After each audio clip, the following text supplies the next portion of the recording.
آج کی کہانی ایک ایسی فیملی کی ہے جو ایموشنز فیلنگز جیسے انسانی کوالٹیز کو پسند نہیں کرتی۔ یہ فیملی صرف فیکٹس کو مانتی تھی۔ آج اس باپ کی بات کریں گے جو اپنے بچوں کو فیکٹس کی ایجوکیشن دے کر ان کا فیوچر برباد کر دیتا ہے۔ آج کی کہانی میں ایک ایسی عورت کی بات ہوگی جو پیسوں کی خاطر ایک بوڑھے سے شادی کر لیتی ہے، کیونکہ فیکٹس کے مطابق اس بوڑھے کے پاس بہت زیادہ دولت ہے اور یہ ساری زندگی خوش رہے گی، مگر یہی عورت بہت جلد اس بوڑھے کو چھوڑ کر چلی جاتی ہے، کیونکہ بہت زیادہ مصیبتیں، تکلیفیں، پریشانیاں اس عورت نے یہاں پر رہ کر دیکھ لیے تھے۔ آج اس کہانی میں ہم reality of life, industrial evils, unhappy marriages جیسے تھیمز پڑھیں گے، تو چلتے ہیں کہانی کی طرف۔ اس کہانی کو شروع کرنے سے پہلے کریکٹرز کو ایک نظر دیکھ لیتے ہیں۔ اس کہانی کے اہم کرداروں میں سے ایک کردار تھامس نام کا ہے، جو ایک اسکول ٹیچر تھا، لیکن بعد میں یہ ایک ممبر آف پارلیمنٹ بن جاتا ہے۔ اس کی بیٹی کا نام لوئزا ہے اور بیٹے کا نام ٹام ہے۔ ان کے گھر میں ایک اور لڑکی بھی رہتی ہے جس کا نام سیسی ہے، یہ تھامس کی اسٹوڈنٹ بھی ہے۔ تھامس نے اپنے بچوں کو فیلنگز، ایموشنز جیسی چیزیں نہیں سکھائیں، بلکہ بچوں کو فیکٹس کی ایجوکیشن دی۔ اس کے بعد مسٹر بونڈربی کی بات کرتے ہیں، جو ایک فیکٹری کا مالک ہے۔ اس کی فیکٹری میں اسٹیفن بلیک پول کا بندہ بھی کام کرتا ہے۔ اب باقاعدہ سے اس کہانی کا آغاز کرتے ہیں۔ اس کہانی کا جب آغاز ہوتا ہے تو ایک کمرے سے ہوتا ہے، جہاں پر کچھ اسٹوڈنٹس کو ایک ٹیچر پڑھا رہا ہوتا ہے، اور اس پڑھانے میں کیا بتا رہا ہوتا ہے؟ کہتا ہے کہ بیٹا، زندگی میں سب سے امپورٹنٹ چیز فیکٹ ہے۔ فیکٹس ہی ایک ایسا ایلیمنٹ ہے جو کامیابی دلوا سکتا ہے۔ اس ٹیچر کے اس لیکچر سے یہ لگ رہا تھا جیسے فیلنگز، ایموشنز جیسی چیزیں انسان میں نہیں ہونی چاہیے۔ بس اگر انسان میں کچھ ہو تو فیکٹس ہوں۔ اور تو اور اس ٹیچر نے اپنے دونوں بچوں یعنی ٹام اور لوزیا کو بھی فیکٹس کی ایجوکیشن دے رکھی تھی۔ یہی وجہ ہے کہ یہ بھی فیلنگز کو نہیں مانتے تھے، نہیں جانتے تھے۔ ان کو نہیں پتہ تھا کہ ایموشنز کیا ہوتے ہیں۔ یہ بس اگر کچھ جانتے ہیں تو وہ فیکٹس جانتے ہیں۔ اب تک تو آپ اس ٹیچر کا نام جان چکے ہوں گے۔ جی ہاں، اس ٹیچر کا نام تھامس ہے۔ ایک دن تھامس اپنی بیٹی لوزیا کو کہتا ہے کہ بیٹا، اگر تم مسٹر بونڈربی سے شادی کرتی ہو تو فیکٹس کے مطابق تم خوش رہو گی، تمہارے پاس بہت زیادہ دولت آ جائے گی، اور سب سے بڑھ کر تمہارے بھائی ٹام کی زندگی کو 4 چاند لگ جائیں گے۔ بیٹی سنو، وہ بہت امیر ہے، ہاں عمر میں تم سے بڑا ہے، تو کیا ہوا؟ فیکٹس کو دیکھو، فیکٹس کے مطابق وہ تمہارے لیے صحیح ہے۔ تو یہ لوزیا کیا کرتی ہے؟ یہ ایگری ہو جاتی ہے اور شادی کے لیے تیار ہو جاتی ہے۔ فیکٹس کے مطابق یہ اولڈ مین لوزیا کو تو پرنس چارمنگ لگ رہا تھا۔ اب کہیں سے سیسی آ کر کہتی ہے کہ لوزیا، وہ بونڈربی تم سے عمر میں بڑا ہے، تمہاری زندگی خراب ہو جائے گی۔ لیکن لوزیا کہاں سننے والی تھی، اس میں تو فیکٹس کا سافٹ ویئر ہو چکا تھا۔ لوزیا کو ان چیزوں کی پرواہ نہیں تھی، اسے پرواہ تھی تو ایسے انسان کی جو اس سے فائدہ دے، ایسے انسان کی جس کے پاس دولت ہو۔ تو فیکٹس کے مطابق یہ انسان پرنس چارمنگ تھا، اس کے لیے پرفیکٹ مین تھا۔ خیر، اب ان کی شادی ہو گئی ہے تو لوئزیا کے ساتھ ٹام بھی اس کے گھر میں رہنے کے لیے چلا گیا ہے۔ اب یہ جو بونڈربی ہے یہ ایک چلاک قسم کا انسان ہے اور بے رحم فیکٹری آنر ہے۔ یہ اپنے مزدوروں کو ہینڈ کہہ کر بلاتا ہے، یعنی ہاتھ کہہ کر بلاتا ہے۔ اس نے اپنے مزدوروں کے جو بیسک رائٹس ہیں ان کو اگنور کیا ہے، نظر انداز کیا ہے۔ یہی وجہ ہے کہ یہ سب سٹرائک کر رہے ہیں۔ انہی مزدوروں میں ایک مزدور اسٹیفن بلیک پول ہے، جو اپنی شادی شدہ زندگی سے انہیپی تھا اور اپنی شادی سے جان چھڑوانا چاہتا ہے یہ بلیک پول، اور اپنی ہی فیکٹری میں ایک کام کرنے والی لڑکی ریچل سے شادی کرنا چاہتا ہے یہ۔ اب اسٹیفن کیا کرتا ہے؟ یہ جاتا ہے سیدھے بونڈربی کے پاس اور بتاتا ہے کہ میں اپنی پہلی بیوی سے طلاق لینا چاہتا ہوں۔ بونڈربی سن کر جواب دیتا ہے کہ کیا تمہارے پاس طلاق لینے کے لیے وکیل کے ہائر کرنے کے لیے پیسے ہیں؟ اسٹیفن نے کہا، میرے پاس اتنے پیسے نہیں ہیں کہ میں وکیل ہائر کروں۔ تو بونڈربی کہتا ہے کہ پھر تم جاؤ، میں تمہاری مدد نہیں کر سکتا۔ خیر، اسٹیفن مایوس ہو کر وہاں سے نکل کر باہر گیٹ سے ہوتا ہوا گھر کی طرف نکل پڑتا ہے۔ پیچھے سے کہیں سے ایک بوڑھی عورت آ کر پوچھتی ہے کہ یہ بونڈربی کیسا آدمی ہے؟ ابھی جو شادی کی ہے بانڈر بی نے جس لڑکی سے، وہ کیسی ہے؟ آپ کو بتا دوں کہ یہ جو بوڑھی عورت ہے نا، یہ اس بانڈر بی کی ماں ہے۔ اس کے بعد اگلے چیپٹر میں ہم دیکھتے ہیں کہ ہمیں ٹام نظر آتا ہے، جو ایک سست لیزی قسم کا انسان یہاں پر بانڈر بی کے پاس بن چکا ہے۔ اس ٹام نے بہت سارے قرضے بھی لیے ہوئے ہیں، یہ ایک قسم کا ناکام انسان یہاں پر بن چکا ہے۔ خیر اب بات کرتے ہیں لندن سے آئے ایک نوجوان خوبصورت آدمی کی، جو بانڈر بی کے پاس کام کرنے کے لیے آتا ہے۔ یہ غریب نہیں ہے بلکہ اچھے بھلے پیسے والا ہے، اسے بس کام کے روپ میں نا انٹرٹینمنٹ چاہیے تھی۔ خیر یہ اب بانڈر بی کے پاس آتا ہے اور اس کی نظر لوئزیا پر پڑتی ہے، اور اب یہ کسی نہ کسی طرح لوئزیا کو سیڈیوس کرنا چاہتا ہے۔ اب سوال یہ ہے کہ یہ کیسے لوئزیا کے پاس آئے گا؟ تو اس نے کیا کیا؟ تو اس نے دیکھا کہ لوئزیا کا ایک بھائی ہے ٹام، اور لوئزیا اس بھائی کی بہت قدر کرتی ہے۔ تو جیمز نے سوچا کہ ٹام ہی وہ سیڑھی ہے جس پر چڑھ کر میں اپنی منزل تک پہنچوں گا۔ تو اب یہ جیمز ٹام سے دوستی کر لیتا ہے۔ تو امید ہے یہاں تک سب کچھ کلیئر ہو گیا ہوگا۔ خیر اب اس ناول کے چیپٹر 9 میں ہم دیکھتے ہیں کہ بانڈر بی کی فیکٹری میں نا مزدوروں نے اسٹرائک کی ہوئی ہے، ہڑتال کی ہوئی ہے۔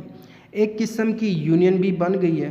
اسٹیفن اس یونین میں شامل نہیں ہوا۔ بانڈر بی نے جب یہ دیکھا تو اسٹیفن کو بلواتا ہے اور یونین کے بارے میں کچھ خاص پوچھتا ہے، مگر اسٹیفن نے بتانے سے منع کر دیا۔ بانڈر بی کو یہ بہت برا لگتا ہے اور اس نے اسٹیفن کو نا پھر نوکری سے نکال دیا۔ اسٹیفن کو دیکھا جائے تو یہ اپنے مزدور بھائیوں کے ساتھ نا دغا بازی دھوکہ بازی نہیں کرنا چاہتا تھا، اسی لیے یہ کچھ بھی نہیں بتاتا۔ خیر جب اسٹیفن کو نکالا جا رہا تھا تو اس وقت ٹام اور لوئزیا بھی وہاں پہ موجود تھیں۔ ان دونوں بہن بھائیوں نے پیچھے سے بھاگ کر اس اسٹیفن کی پیسوں کی شکل میں مدد کی اور کہا کہ ان پیسوں سے نا کچھ نیا کام کر لو اسٹیفن۔ خیر یہ پیسے اسٹیفن لے لیتا ہے۔ تبھی ٹام جو ہے نا یہ اسٹیفن کے کان میں کچھ کہتا ہے، جس کے مطابق ٹام نے اسٹیفن کو کہا ہے کہ تم اسٹیفن مجھے بینک کے سامنے ملنا۔ اسٹیفن بینک کے پاس پہنچ جاتا ہے شام کو، مگر وہاں پر جاتے ہی پتہ چلتا ہے کہ بینک جو ہے نا وہ تو لٹ چکا ہے، اور یہ وقت رات کا تھا اور اس بینک کے آس پاس اسٹیفن کے علاوہ کوئی نہیں تھا۔ تو اسٹیفن کا بینک کے سامنے آنا ایک چال تھی جو ٹام نے بینک لوٹ کر چلی تھی۔ اب اگلے چیپٹر میں ہم دیکھتے ہیں کہ بانڈر بھی گھر سے کہیں باہر چلا گیا ہے اور پیچھے سے لوئزیا گھر میں اکیلی ہے۔ تو اب کیا ہوا اگر یہ لوئزیا اکیلی ہے؟ ہونا کچھ نہیں ہے، مگر جیمز کو موقع مل گیا تھا۔ جو بات جیمز کے دل میں ہے نا وہ کہنے کے لیے لوئزیا کے پاس آتا ہے اور کہتا ہے کہ لوئزیا میں اور تم نا یہاں سے بھاگ کر چلے جاتے ہیں۔ تو لوئزیا اس جیمز کو یہاں سے ابھی جانے کو کہتی ہے کہ ایسا نہ ہو کہ کوئی ہمیں باتیں کرتے ہوئے دیکھ لے، اور اسے کسی اور جگہ ملنے کو کہتی ہے۔ خیر ان دونوں کی باتیں نا بانڈر بی کے گھر میں رہنے والی ایک ویڈو سن لیتی ہے۔ آپ کو بتا دوں کہ یہ ویڈو، اس کا نام جو ہے نا وہ مسز سپرسٹ ہے، جو لوئزیا کی شادی کے بعد یہاں پر کم ہی نظر آتی ہے۔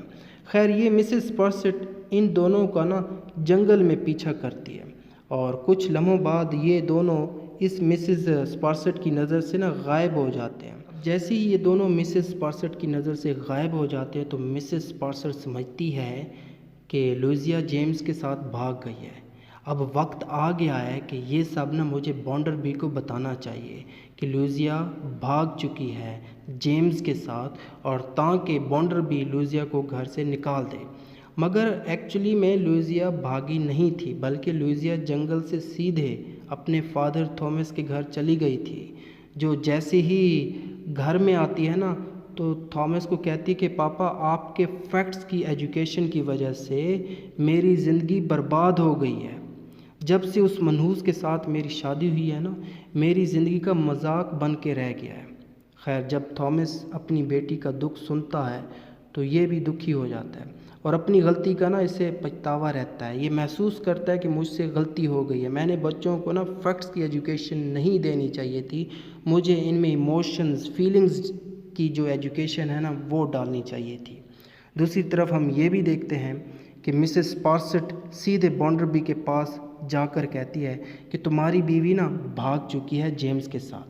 بونڈربی جب یہ سنتا ہے نا تو بونڈربی سچ مان لیتا ہے اور تھامس کے پاس آ کر کہتا ہے کہ تمہاری بیٹی، تمہیں پتہ ہے نا کہ نہیں پتہ، تمہاری بیٹی جیمز کے ساتھ بھاگ گئی ہے اور تم یہاں پہ بیٹھے ہو۔ تھامس کہتا ہے کہ یہ جھوٹ ہے، میری بیٹی میرے پاس ہے، تم جھوٹ بول رہے ہو اور الزام لگا رہے ہو، بلیم کر رہے ہو، اور ہاں تم نا اب یہاں سے پتلی گلی پکڑو اور چلے جاؤ یہاں سے، میری بیٹی اب میرے پاس رہے گی، تمہارے پاس نہیں آئے گی۔ بونڈربی جب یہ سنتا ہے نا غصے میں پھر وہاں سے چلا جاتا ہے۔ اب اس ناول کے آخری چیپٹر میں ہم دیکھتے ہیں کہ اسٹیفن کہیں سے آ جاتا ہے اور اسٹیفن پر کیونکہ بینک کی چوری کا الزام لگا تھا تو یہ شہر چھوڑ کر چلا گیا تھا، لیکن اب یہ اسٹیفن واپس آ گیا اپنا نام کلیئر کروانے کے لیے، اپنے نام پر جو دھبا لگا تھا الزام کا وہ صاف کرنے کے لیے اب یہ واپس شہر میں آ گیا ہے۔ اور آتے ہی یہ اسٹیفن سیدھا بونڈربی کے پاس آتا ہے اور سب کچھ سچ سچ بتا دیتا ہے بونڈربی کو کہ ٹام نے وہ بینک لوٹا تھا اور اس بینک کی چوری کا الزام مجھ پر لگا دیا گیا ہے۔ یہ سب بتا کر اسٹیفن یہاں سے بونڈربی کے پاس سے چلا جاتا ہے اور راستے میں یہ جا رہا ہوتا ہے کہ کسی گڈھے میں جا گرتا ہے یہ اسٹیفن اور پھر اس اسٹیفن کی موت ہو جاتی ہے۔ خیر اب یہ بینک چوری کا جو قصہ ہے سب کو پتہ چل جاتا ہے۔ سیسی ٹام کو کہتی ہے کہ تم میرے فادر کی سرکس میں کچھ دنوں کے لیے بھیس بدل کر رہو۔ ٹام جب یہ سنتا ہے تو یہ سرکس میں چلا جاتا ہے اور کچھ دنوں کے لیے بھیس بدل کر رہنا شروع کر دیتا ہے۔ دوسری طرف تھامس اور لوئزیا کیا کر رہی ہوتی ہیں؟ یہ دونوں ٹام کو ملک سے باہر بھگوانے کی تیاریاں کرتے ہیں، مگر یہاں پر تھامس کا اسٹوڈنٹ ایسا کرنے سے نہ روکتا ہے اور کہتا ہے کہ میں ٹام کو باہر نہیں بھاگنے دوں گا۔ تھامس اسٹوڈنٹ کہتا ہے کہ تم ایسا کیوں کر رہے ہو؟ کیا تم ایک باپ اور بہن کی فیلنگز نہیں سمجھ سکتے؟ ان کے ایموشنز سمجھنے کے قابل نہیں ہو؟ کیا تم انسان ہو یا نہیں ہو؟ کیونکہ انسانوں میں تو فیلنگز اور ایموشنز ہوتی ہیں۔ تو یہاں پر یہ اسٹوڈنٹ کہتا ہے کہ فیلنگز، ایموشنز یہ کیا ہوتی ہیں؟ آپ نے تو سر ہمیں فیکٹس کی ایجوکیشن دی ہے اور فیکٹس کے مطابق ٹام ایک مجرم ہے۔ خیر کسی نہ کسی طریقے سے نا ٹام ملک سے پھر باہر چلا جاتا ہے۔ اب اس کہانی کی اینڈنگ میں ہم دیکھتے ہیں کہ لوئزیا اکیلا رہنا پسند کرتی ہے، وہ زندگی میں نا اکیلے رہنا شروع کر دیتی ہے اور کوئی شادی نہیں کرتی۔ جیمز بھی واپس چلا جاتا ہے۔ تھامس کو ابھی بھی دکھ ہے کہ وہ ساری زندگی غلط ایجوکیشن دے رہا تھا۔ ٹام کی بات کریں تو یہ ملک سے باہر جب جاتا ہے تو وہیں پہ مر جاتا ہے۔